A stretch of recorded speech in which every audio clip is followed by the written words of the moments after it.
I'm James Earl Jones. We're here to see the opening night of Mice and Men by John Steinbeck with a great cast.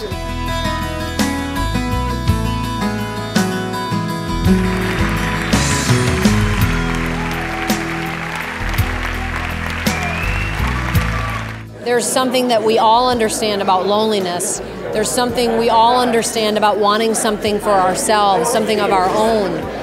And more to the point that to have that without anyone else to share it with is pretty meaningless. So I think that there's the idea of connectivity and other people and how we find each other, those are timeless themes. She's a victim of circumstance. She's very young and she's kind of left with no choice but to marry this kind of violent, angry, one-track mind guy and live on a farm, and that's really not where she feels she belongs. She's something to control and to keep track of and, you know, to brag about to other people. But I think the actually having a relationship with her is terrifying to him. I play George, and he is, I think, one of Steinbeck's kind of everyman guys. Because he has to take care of Lennie and has had to do it for years and years, he's learned to kind of hide his dream and hide his feelings. Lennie is the open heart. He's the beating heart.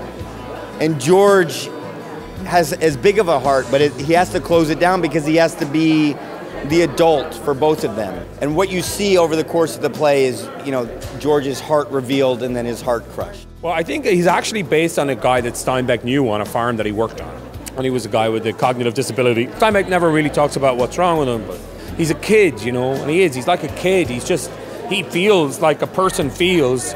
If anything, it's heightened, you know, like a kid can lose their temper. I can't remember who it was, but somebody said recently that the most dangerous person in the world is a 2-year-old. And the only reason that they don't kill everybody is that they're not big enough. And that's kind of the thing with Lennie. He's big enough. These are men, and of course the young woman, who will never achieve anything. They'll never achieve any of their dreams. They all have so much hope and so many ideas, and in the end there are men who are left behind, and that's the tragedy of the story.